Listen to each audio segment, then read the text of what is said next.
My sister said I can't wait to ruin your life just for fun. She said it over pot roast at my mother's dinner table, wine glass in hand, with a grin that made the whole table laugh. 6 months later, she walked into my wedding with a 3-ring binder full of fabricated evidence and tried to hand it to my wife's only family. But before the binder, before the look on her face when nobody reached for it, before the silence that followed, I need to take you back, because this story doesn't start at a dinner table. It starts in a garage. My father's name is Hank. Union plumber. Hands like catcher's mitts, voice like gravel at the bottom of a driveway. He built a workshop in our garage when I was 8. Workbench along the back wall, pegboard for the tools, a shop light he wired himself that buzzed just loud enough to fill the silence between us. That garage is where I learned everything that mattered. Not from conversation, from proximity. Hank taught by doing something next to you and waiting for you to figure it out. We'd spend whole evenings out there, Saturdays, Sundays after church when my mother thought we were cleaning up. He'd hand me a wrench without looking at me, and I'd hand it back when he was done. And that was a conversation. That was how Hank said I love you, through a 3/8 socket and a nod that meant tighten it more. My entire understanding of what it means to be a man came from that garage. Quiet, capable, present without performing. And that understanding almost ruined my life because I confused it with something it wasn't. But that comes later. While I was in the garage learning silence, my sister Nadia was on a stage learning the opposite. My mother Diane enrolled Nadia in competitive dance when she was 6, then theater at 8, then vocal coaching at 10. Every weekend was a recital or a competition or a rehearsal that ran long, and my mother was at every single one, front row, camera in hand, the kind of focused adoration that doesn't leave room for anything else. Diane knew Nadia's costume measurements by heart, knew her solo cue times, could name every judge on the regional circuit and which ones favored technique over stage presence. She forgot my parent-teacher conference 3 years in a row. That's not bitterness. That's just the math of a family with 1 spotlight and 2 children. What happened in that garage, the quiet, the invisibility, learning to need nothing from anyone, that was the rehearsal for everything Nadia would do to me 20 years later. Nadia was the event. Every dinner, every holiday orbited her moods, her needs, her latest crisis. My father handled it by working longer jobs in towns farther away until his presence became something you measured in text messages. 2 words, usually. Home Saturday. He never specified which of us he was coming home for. My father would eventually say one sentence that broke my mother's silence for the first time in my life, but that sentence was still years away. Nadia's career ended the year she turned 21. No blowout. A slow fade, the circuit filling up with younger faces. My mother had spent 15 years building a machine, and when it stopped, neither of them knew what to do with the quiet. Nadia spiraled. 3 jobs in 4 months. Relationships that started with fireworks and ended with someone's stuff on the lawn. Diane tried to manage the spiral with the same tools she'd used for the career. Schedules, structure, force of will. It didn't work. You can't choreograph someone through an identity crisis. From the other side of the house, I watched. Quiet, steady, unmoved, or so I told myself. The word I actually needed was uninvolved. But uninvolved sounds like a choice. I don't do drama, my line. My shield. A lie I wouldn't see through for another 6 years. I met Leah at an auto parts store on a Wednesday. She was picking up a battery for the vet clinic's backup generator and standing in the wrong aisle looking at alternators with the expression of someone sent on a mission with bad directions. Told her she wanted aisle 7. She told me she knew that and had been comparing prices. She hadn't. But the lie was so small and so dignified that I liked her immediately. Leah grew up in foster care from the time she was 9, moved 4 times before 13, learned early that the people who are supposed to take care of you aren't always the ones who do. That history gave her a specific way of building trust, slowly, carefully, like someone stacking stones who knows one wrong placement brings everything down. When something hurts her, she doesn't yell or shut down. Her hands find something to do. She organizes, folds, straightens things that are already straight. That's Leah processing. The only way she learned was safe. Her foster sister Marin is the most important person in her life besides me. Not biological, a girl she lived with for 2 years in the same foster home when they were 12 and 14. They kept the bond alive through group homes, relocations, aging out of the system. Marin is proof that Leah can build family, that she's worth staying connected to. That bond isn't just a relationship, it's evidence. A woman named Suki tried to warn me about all of this 2 years before it started. She sent me a message I never answered. But that part of the story isn't ready yet. It's still sitting in my message requests, collecting dust. We'd been together 2 years when I proposed. Not at a restaurant, in the garage. I cleaned the whole thing out, swept the concrete, strung lights across the rafters, set up a folding table with takeout from the Thai place she liked. It was the first place I'd ever shown her something real about myself, the first time she saw the workbench and the pegboard and the shop light and understood something about me that I'd never been able to say out loud. She said yes before I finished the question. The family heard that weekend. Hank texted a thumbs up emoji, which was practically a soliloquy. My mother teared up, and Nadia hugged me. Tight, long enough that I thought she meant it. Her eyes were somewhere else entirely. I noticed, filed it in the same place I filed everything uncomfortable about my sister. A locked drawer in the back of my head labeled, "Not my problem." The drawer where I'd put Suki's message a year and a half earlier. The same drawer I'd been filling since I was 12 years old. But the fracture, the crack that made every horrible thing after it possible, happened 3 years ago, before the proposal, before Suki, before any of it. Nadia was dating a guy named Cole. Volatile, loud, the kind of guy who took up a whole room just by leaning against a wall. They'd been together 5 months and their relationship already had the energy of something that ends with a lease broken and a mutual friend picking sides. Leah and I had our 1-year anniversary coming up. Dinner at a place she'd been wanting to try, nothing extravagant, just important. That morning, Nadia called me at 7 a.m. sobbing. Cole had done something, or said something. The details changed every time she repeated them. She needed me there. Right now, drop everything.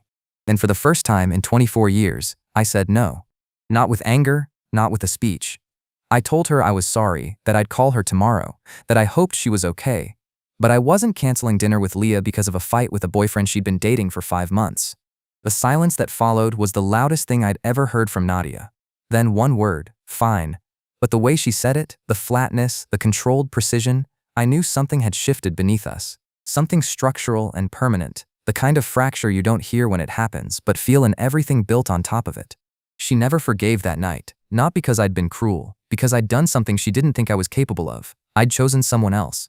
And in Nadia's world, where attention was a finite resource and every drop that went to someone else was a drop stolen from her, that was the only sin that counted.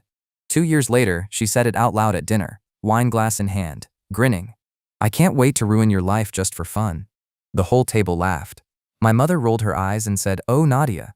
Leah smiled politely. Hank said nothing, which was standard. And I sat there with my fork in my hand and my gut telling me what my brain refused to hear, that my sister meant every word. What I didn't know was how far she'd already gone.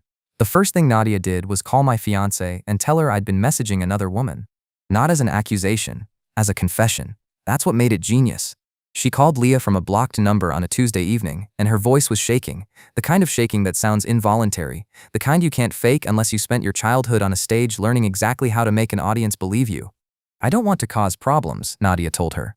I've been going back and forth about whether to say anything, but I saw messages on Brennan's phone when he left it at Mom's house last weekend. He was texting someone. It looked like, I'm sorry, I don't know how to say this. It looked like more than friends. I screenshot them before he came back. I'm sending them to you because I think you deserve to know. Then she sent Leah 4 fabricated screenshots. A text conversation between me and a woman named Jess, someone who doesn't exist, never existed, with a contact photo pulled from some stranger's social media. The messages were casual, flirtatious, the kind of easy intimacy that suggests history, and the timestamps were specific. Tuesday at 11:47 p.m., Thursday at 1:15 a.m. Both nights I'd worked late at the shop. Leah didn't call me, didn't text. When I came home that evening, the kitchen was rearranged, every cabinet reorganized, spice rack alphabetized, canned goods sorted by expiration date. The counters were spotless and Leah was standing at the sink with her back to me, folding a dish towel into a perfect square.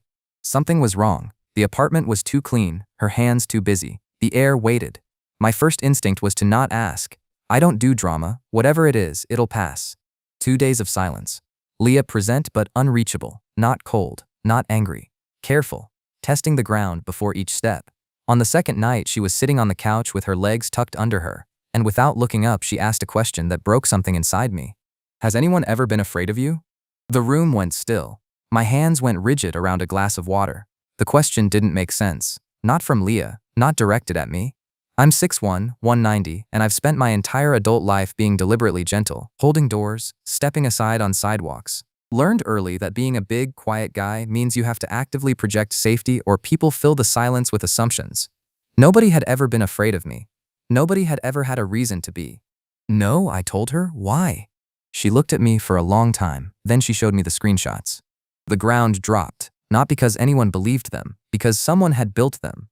Someone who knew my schedule, who knew which nights I worked late, who understood that fabricated timestamps matching real absences are more convincing than any content in the messages themselves. Someone who understood that Leah, a woman who grew up learning that the people you trust will eventually show you who they really are, would see those screenshots and feel something she'd spent 17 years trying to unlearn. The certainty that love is a trick and trust is what you feel right before you find out you were wrong. These aren't real. My voice came out wrong, too controlled. There's no Jess, there's nobody. These are fabricated. I know. Quiet. I think I've known since she sent them, but I needed 2 days to be sure I knew because it was true and not because I wanted it to be true. That sentence gutted me. Leah had spent 48 hours alone inside her own head, doing the one thing her childhood taught her: test the evidence, trust nothing, prepare for the worst. She'd done it in silence because she didn't want to accuse me unless she was certain, protected me from the accusation while it was eating her alive. The screenshots were Nadia's work. I knew the way you know the sound of a specific engine, not from analysis, from years of listening. Then the community post appeared. Someone created a fresh Facebook account. No profile picture, no history, created that same week, and posted in our town's local community group. Public safety announcement: be careful at Agak. A mechanic there followed me to my car after I picked up my truck. He lingered by my door and made comments about seeing me again. I felt unsafe and wanted other women to know. The post named the shop by its internal nickname, the one only employees and family used. It mentioned the Tuesday-Thursday shift pattern. 3 women left sympathetic comments within an hour. My boss saw it before I did. He pulled me into his office the next morning. Rick's a fair guy, 20 years running the yard, treats his mechanics right, doesn't jump to conclusions, but he sat across from me with the post pulled up on his phone, and his expression told me this wasn't a conversation he wanted to have. Brennan, I need to ask you about this. I stood in that office and explained that I'd never followed anyone to their car, that I didn't know who posted it, that the details were too specific to be random. Rick nodded. He believed me. But the post was public, the comments were multiplying, and belief doesn't erase what people have already seen. That evening I told Leah about the post. She told me about the phone call, Nadia's voice, the shaking, the "I don't want to cause problems" framing. Everything landed at once. The fabricated screenshots, the community post, the blocked number, the internal shop nickname nobody outside the family would know. Nadia had done this before. She'd used this playbook on someone else, and I'd been told about it. The documentation started that night. Screenshots, timestamps, the community post archived before it could be deleted. Not evidence yet, just in case. The last comfortable lie I told myself before comfortable stopped being an option. The documentation saved my marriage. It also forced me to see something about myself I'd been avoiding for 27 years. Because the more I organized, the more I traced the details, the more I saw the shape of someone who'd been planning this, the clearer a different shape became. Not just what Nadia was doing, what I'd been choosing not to see, and why. I went to my mother first. That was a mistake, but it was the kind of mistake you make when you're still hoping the people who raised you will act like the people who raised you. I called Diane on a Sunday morning. The screenshots, the community post, the shop nickname nobody outside the family would know. My voice stayed level. The garage voice. Her silence wasn't surprise. It was calculation. Brennan, you don't know it was Nadia.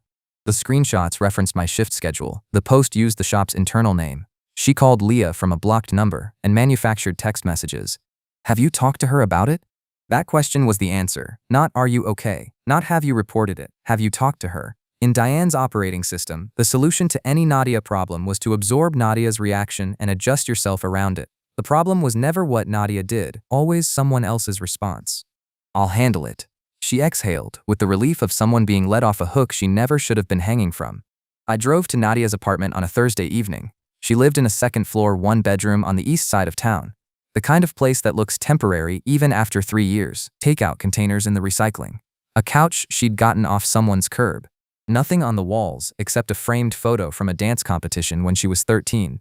Mid-leap, spotlit, arms extended, the version of herself she'd never stopped mourning.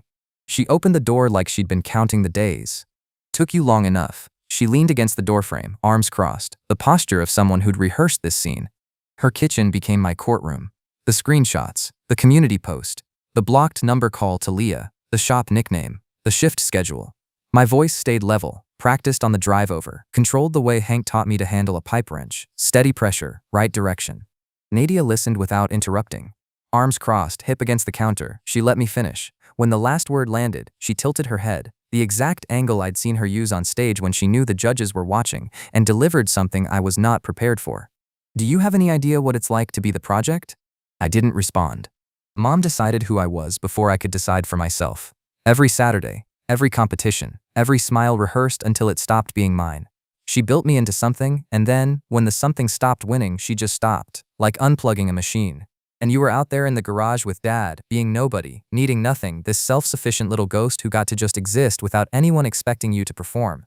Her arms uncrossed. Her voice dropped to a register I'd never heard from her, not the performance register, not the manipulation register, something underneath. When it ended, I had nothing. Not because I failed, because the only identity anyone ever gave me was a stage name. And when the stage disappeared, there was nothing underneath, and you were fine. You were always fine. With your quiet job and your quiet girlfriend and your garage. You got the version of mom that just loved you for showing up. I got the version that loved me for what I could do.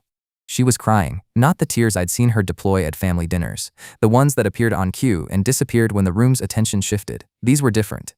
Sitting in her eyes without falling, the kind of tears that come from somewhere older than strategy. I'm not saying what I did was right. Her voice cracked on the last word. I'm saying you have no idea what it costs to be the one she chose. And for a moment, longer than I want to admit, I felt it. The pull, the old gravity. Not forgiveness, something more dangerous. The instinct to walk away. My default. The thing I'd been doing my entire life when the emotional math got too complicated. Hands in pockets, eyes forward. Not my problem. Nadia was hurting. Wrong, but hurting. Every muscle in my body wanted to do what it had always done. Absorb the discomfort, file it, drive home in silence. I almost walked away that night. If I had, I would have lost everything. Because 2 days later, my mother called. Not with concern, with choreography. Nadia told me what happened. She's devastated, Brennan. She's been crying for 2 days. She told me you cornered her in her apartment and screamed at her. I hadn't raised my voice once. Can you just let it go? You know how she is. Just move past this and we can have a normal holiday for once. No. For the second time in a story that began with the first time, I said no. And Diane went silent. Not the silence of someone thinking. The silence of someone whose entire operating system just encountered an input it can't process. She didn't call back for 11 days. And in those 11 days, Nadia made the cruelest move of all. Leah's foster sister Marin lives 40 minutes north of us. She's a dental assistant, 28. The kind of person who answers her phone on the first ring because she spent enough of her childhood waiting for calls that never came. Marin and Leah kept their bond alive through 4 different foster placements, 2 different states, and the chaos of aging out of a system designed to lose you. That bond isn't just a relationship, it's evidence, proof that Leah can build family from nothing, proof that she is worth staying connected to. Every birthday card, every weekend visit, every late-night phone call between them is Leah's answer to the question her childhood kept asking, are you enough for someone to choose? Nadia called Marin. Not angry, concerned. The same trembling voice performance, but with a different script. She introduced herself as Brennan's sister, apologized for reaching out, and then delivered the sentence that was engineered to detonate inside Leah's most protected wound. Leah already knows about the messages. She's seen the screenshots, but she's pretending everything's fine because she's afraid to be alone again. Afraid to be alone again. 7 words. Aimed directly at the one thing Leah spent her entire life trying to outrun. The fear that she stays in relationships not because they're good, but because leaving means returning to the emptiness she grew up in. Nadia didn't research Leah's foster care history. She didn't need to. She just needed Marin to hear that sentence and connect the dots herself. Marin didn't call Leah angry. She called concerned, which was infinitely worse. I came home at midnight. Leah was in the bedroom closet, reorganizing shoes she'd already organized the previous weekend. Pairs lined up with military precision, heels she never wore arranged by color. Her face was dry, but her hands were shaking.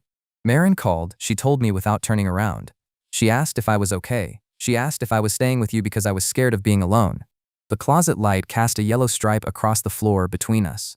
Leah's back was to me. Her hands kept moving, adjusting, straightening, making order out of things that were already orderly. She wasn't accusing you, Leah continued. She was worried about me, and that's worse. Because if Marin, the one person in the world who knows what I came from, if she thinks I'm the kind of person who'd stay in something bad because I'm afraid of being alone, then what does that say about everything I've built? I didn't have an answer. What I had was a rage so specific and so cold that my hands locked at my sides and I could feel my pulse in my jaw. Nadia hadn't just attacked Leah's trust in me. She'd attacked Leah's trust in herself. The one thing Leah had fought for her entire life, the belief that she chooses people because they're worth choosing, not because the alternative is unbearable. Nadia had reached inside that belief and cracked it. I was going to find Suki, the woman who'd tried to warn me 2 years ago. The message I'd left on scene because answering meant admitting I was affected, And Brennan doesn't get affected, and what she told me didn't just change the story. It changed who I thought I was inside it. Finding Suki took 9 minutes on social media. She'd been right there the entire time, the way warnings always are: visible, available, ignored. Her profile showed a woman with a sharp bob and paint-stained fingers, standing in front of a mural she'd designed for a coffee shop. Graphic designer. I sat in my truck staring at her profile for 15 minutes before typing a message.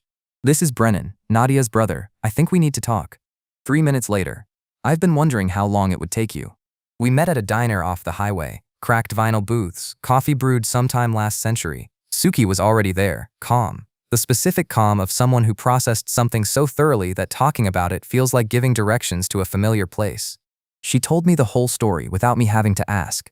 Nadia and Suki became friends through a coworker. Close for about 8 months, dinners, road trips, the fast-burning kind of friendship that feels like finding someone who finally speaks your language. Suki got engaged to her boyfriend Oren after 4 years together. That's when Nadia shifted. "It was like watching someone change costumes," Suki told me. "One day she was my best friend. The next, she was cataloging me." The sabotage followed an identical sequence. An anonymous post in a local community group about Oren, fabricated, specific, designed to make him look threatening. Then anonymous messages to Oren's family expressing concern about Suki's mental stability. Then fabricated screenshots of text conversations, different names, same structure, same carefully chosen timestamps that aligned with real absences. "She didn't do it because she hated me," Suki explained. "She did it because my life was working. The engagement, the stability, the future that actually looked like it might hold together. Nadia couldn't be near something that was working. It reminded her of everything she didn't have. And instead of building her own thing, she dismantled mine."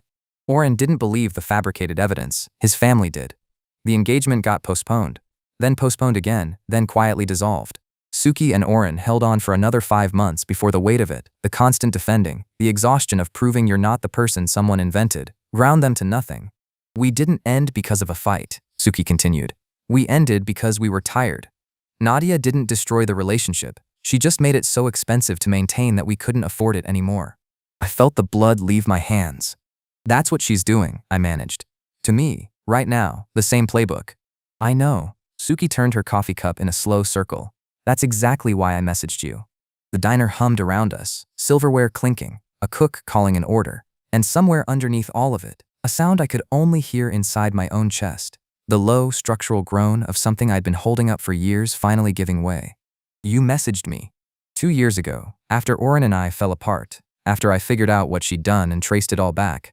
I found you on social media and sent you a DM, told you what your sister did to my engagement, told you to be careful." She paused. "You never responded. Not with anger, with the specific gentleness of someone who'd already made peace with something I hadn't started processing yet." I drove home, parked in the driveway, opened my message requests. 2 years and 4 months old. Suki's name. Different profile picture then, longer hair, no paint stains. The message was exactly what she described. "Your sister destroyed my engagement. She fabricated evidence and sent it to my fiancé's family. She created fake posts and anonymous messages to make me look unstable.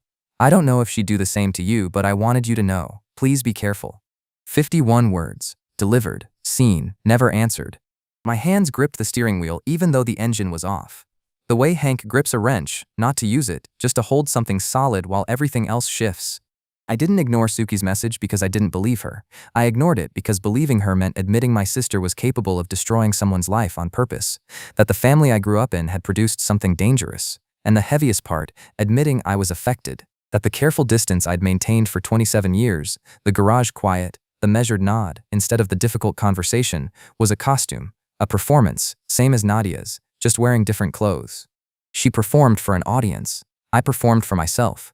Same result. A woman reached through the silence to hand me the truth, and I felt it land and chose to walk away. The only move I knew. Every comfortable thing I'd ever believed about myself, that I was steady, that I was measured, that my silence was strength, cracked open in the cab of that truck. I wasn't strong. I was absent. "I don't do drama" wasn't a principle. It was a locked door I hid behind while other people dealt with the consequences of things I refused to see. And the distance between me and my father, the man who saw the truth about Nadia and let my mother talk him out of speaking it, was a lot shorter than I'd ever wanted to admit. Leah was on the couch when I came inside. She looked up and saw something on my face that made her set her phone down without finishing whatever she was doing. Everything came out. Not just Suki's story, not just the identical playbook, the DM, 2 years old, left unseen. The reason I never responded, not the excuse, the reason. Because responding meant admitting I was affected, and my entire identity was built on not being affected by anything. She listened. The apartment was quiet except for my voice and the refrigerator humming its one-note song. When I finished, she didn't tell me it was okay. She didn't tell me she forgave me. She looked at me with an expression I couldn't categorize. Not anger, not pity, something closer to recognition, and she said, "At least you're seeing it now." Worse than anger, because anger gives you something to absorb, something to brace against, the way I'd been bracing against things my entire life. But Leah didn't give me that. She gave me a sentence I had to sit with. The quiet acknowledgement that I'd failed, paired with the even quieter suggestion that seeing the failure was the only version of forward that existed. We sat on that couch for a long time. Then I laid out what came next, not confronting Nadia again, not calling my mother, going to my parents' house with the full picture, the screenshots, the community post, the calls to Leah and Marin, Suki's story, and the DM I'd ignored. No drawer. No, I don't do drama. Everything, placed in front of the two people who raised us, to see what they'd do when silence wasn't an option. What my father said that night is the only thing that's ever made my mother go completely silent. My father was home. That alone tells you how serious this had become, because Hank's schedule is built around pipe fittings and service calls, not family meetings. He'd finished a job in Scranton that morning and was sitting in his recliner with a mug of black coffee and the stillness of a man who exists most comfortably in silence. Diane was at the kitchen counter sorting through a stack of coupons, the same thing she does every Sunday, the rhythm of it, the small control of it, the way it lets her hands stay busy while her mind stays somewhere manageable. She looked up when Leah and I walked through the door, and her face did what it always does when she senses an incoming conversation she'd rather redirect. A slight tightening around the jaw, a posture shift so small you'd miss it if you hadn't spent 27 years learning her body language the way I learned Hank's. "We need to talk about Nadia." "Brennan." My name. A warning dressed up as a greeting. "No. We need to talk about her, right now, all of us." Hank set his mug on the side table, didn't speak, just shifted his weight forward in the recliner, the Hank equivalent of leaning in. I laid it out, not the emotional version, the documented version. In order, with dates. The fabricated screenshots Nadia sent Leah, the fake conversation with a woman named Jess, the timestamps that matched my late shifts, the block number phone call where Nadia played the reluctant truth teller, the community post about the shop, written from a fresh account that used our internal nickname, the call to Leah's foster sister Marin, afraid to be alone again, the damage to my job, the damage to Leah's one-family bond. Then Suki's story, the identical playbook used on Suki's fiancé Oren 2 years earlier. Anonymous posts, fabricated evidence, concerned calls, the engagement dissolved, the relationship ground to nothing by exhaustion. Then the DM. I pulled it up on my phone and set it on the table between us. 2 years old, 51 words, seen, never answered. Suki tried to warn me, and I didn't respond. My mother looked at the phone the way you look at something that confirms a thing you've been managing for years by pretending it was hypothetical. "Brennan, your sister has been going through a difficult time. Since the performing stopped, she's been..." "Mom." She fabricated text messages to make Leah think I was cheating. She posted in a community group that I followed a woman to her car. She called Leah's foster sister, the only family Leah has, and told her Leah is staying with me because she's afraid to be alone. This isn't struggling. This is a campaign. You can't be certain she... Suki confirmed it. Same playbook, same sequence, same outcome. Suki lost her engagement. The silence that followed had weight, physical weight, like the air in the room had thickened. My mother's hands were flat on the counter. Leah was standing slightly behind me, present but letting this be mine. And Hank, my father, was staring at the printed community post with an expression I'd never seen on him. Not surprise. Something heavier. Something that had been sitting inside him like a stone in a pipe, blocking the flow, for longer than anyone in the room understood. "I know," he said. 2 words. The room stopped. My mother turned toward him so fast her coffee mug slid an inch across the counter. "I saw what she did to that Suki girl's fiancé," Hank continued. His voice was steady, flat. The voice of a man setting down something he'd been carrying across a very long distance. "Nadia told me herself. She was drunk, called me on the road one night laughing about it, about how she'd gotten into Oren's head. She thought it was funny, thought I'd think she was clever." He looked at my mother. "I told you, Diane, before the engagement, that we needed to warn Brennan, that she'd do the same thing." My mother's face drained. Not flushed, not pink, white. The color of someone watching the architecture they've been maintaining for decades crack along the load-bearing walls. "And you told me not to," he continued. "You told me Nadia was finally getting stable. You told me bringing it up would start a war. You told me to let it go." Diane's mouth opened, closed, opened again, nothing. I stood in my parents' kitchen and watched something I'd never seen before. My father speaking more than one sentence at a time. 3 decades of marriage, thousands of evenings in the same house, and this was the longest thing I'd ever heard Hank say to anyone. He'd been holding it the way he holds a pipe wrench, with both hands, waiting for the right moment to apply pressure. The moment had arrived, and the pressure cracked something that had been sealed shut for years. My mother had known, not everything, but enough. Hank had told her, and she'd chosen to bury it. Not out of cruelty. Out of the same guilt that had driven every decision she'd made about Nadia since the dance career ended. The guilt of a woman who built her daughter into someone who needs constant validation, then couldn't face what that person became. Holding Nadia accountable meant admitting Diane created the thing she was holding accountable, and that was a door she could not open. And Hank had let her close it.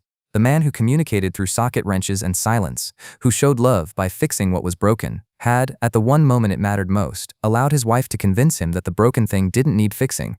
I looked at my father and saw myself, the inherited silence, the same locked door, the same not my problem, the same careful distance dressed up as strength. He'd known the truth about Nadia and chosen quiet. I'd seen Suki's message and chosen quiet. The same pattern, passed down like a wrench from the pegboard, useful for some things, destructive for others. I'm disinviting Nadia from the wedding. My mother flinched. Brennan, please. She's not coming. She's not standing in a room full of people I love and running whatever performance she's planned next. It's done. Hank nodded. Once, picked up his mug. His hand was trembling. In 27 years, I'd never seen Hank's hands shake. Those hands had threaded pipe in crawl spaces, replaced water heaters in flooded basements, held me steady when I was learning to ride a bike. They didn't shake. They shook now. Leah drove us home. The highway was dark, and the headlights cut 2 narrow corridors through it, and I sat in the passenger seat thinking about my father's face when he said the words. I told you, Diane, the exhaustion in it.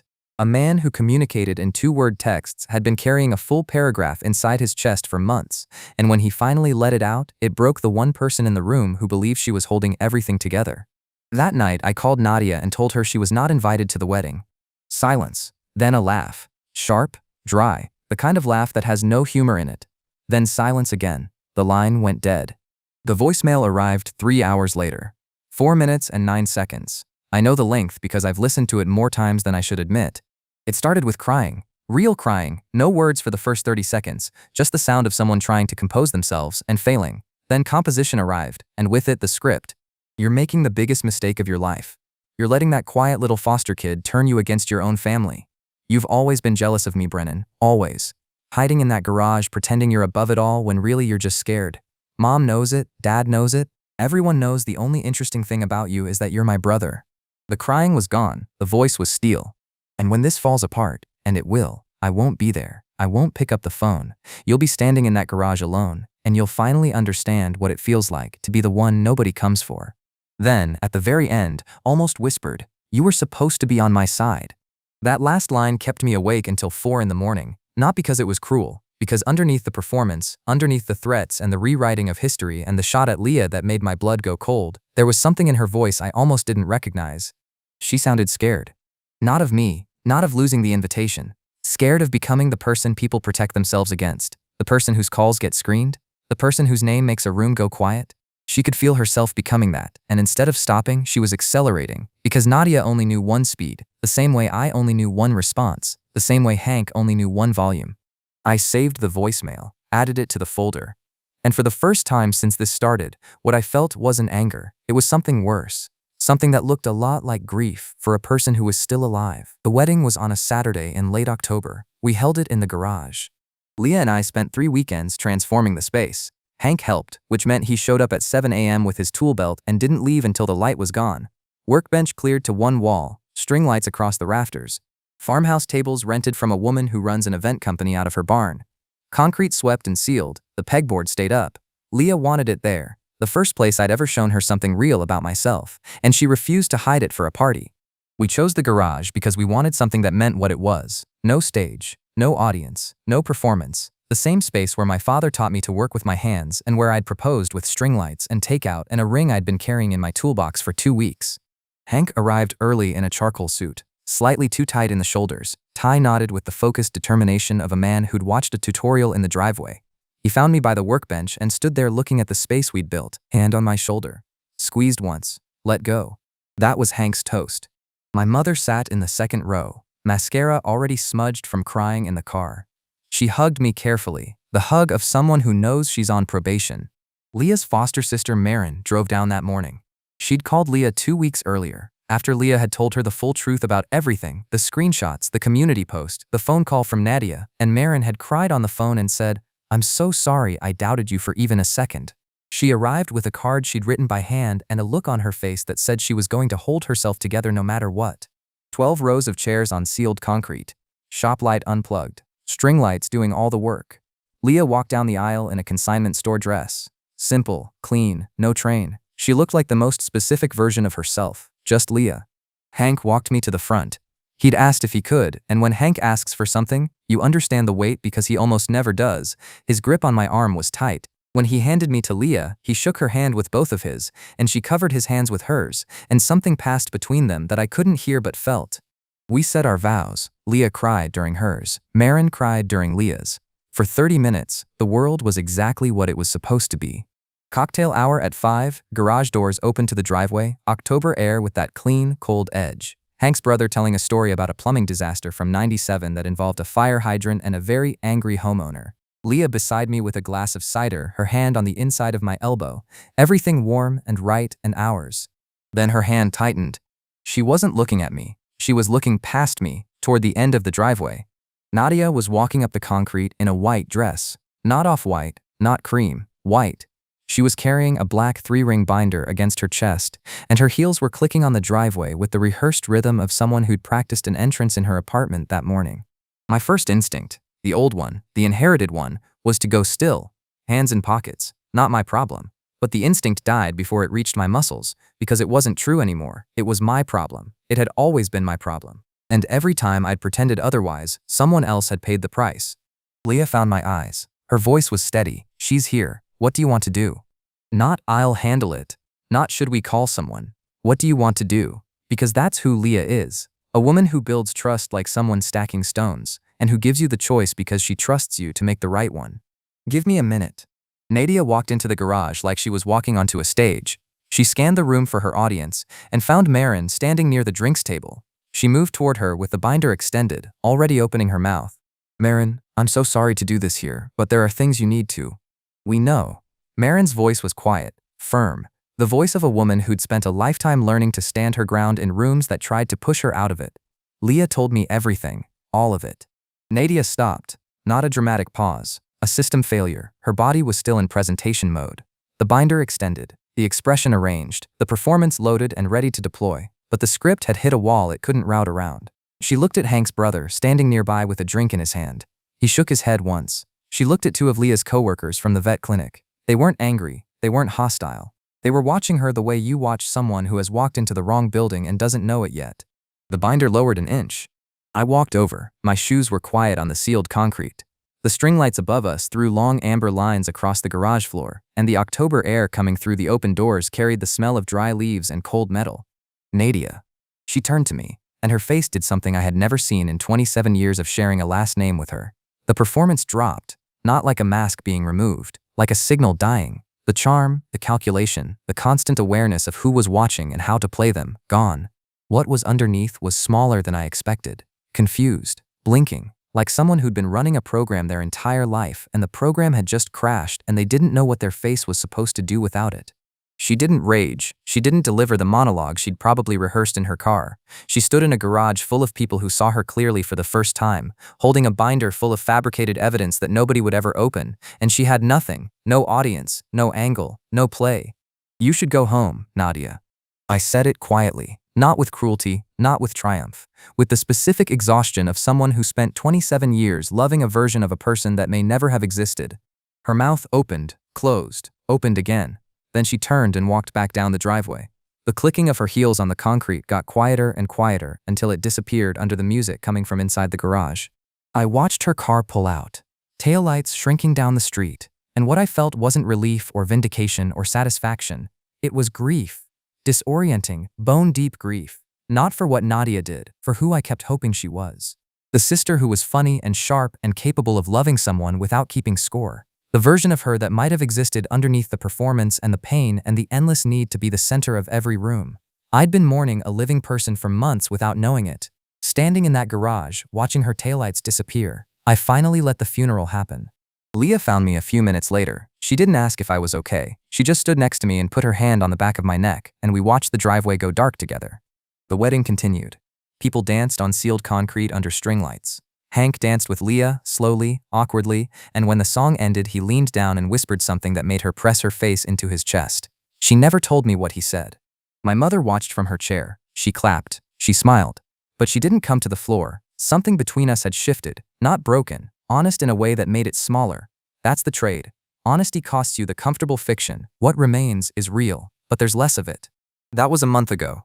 Leah and I are married. The garage has the workbench back in place, and the string lights are still up because neither of us wants to take them down. My mother calls every Sunday. She asks about work, about Leah, about whether I've tried the new sandwich place on Route 12. She doesn't mention Nadia. I don't either. The silence between us on that subject isn't hostile. It's just the shape of what we can handle right now. Marin comes over for dinner every other weekend. She and Leah cook together and argue about seasoning, and watching them in the kitchen, two women who built a family bond out of nothing, who maintained it through everything the system threw at them, is the most hopeful thing I've ever seen. My father texts, short messages, same as always, 3 or 4 words, but they come more often now, once a week instead of once a month.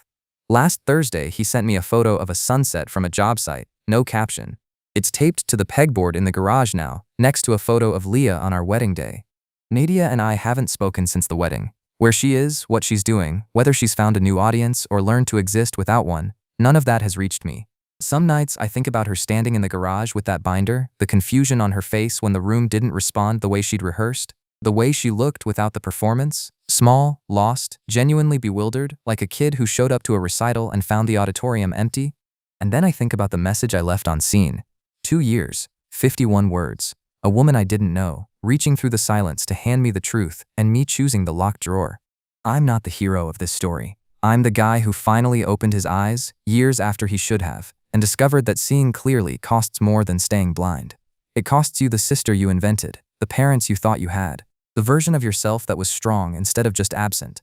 But it gives you something back, something smaller and harder to hold, something that doesn't perform for anyone. The morning after the wedding, I woke up next to Leah in a hotel room with bad wallpaper and a window unit that rattled. Checked my phone. One text from my father, sent at 5:45 in the morning from whatever job site he was already driving to. Proud of you, son. 3 words, the most he'd ever said.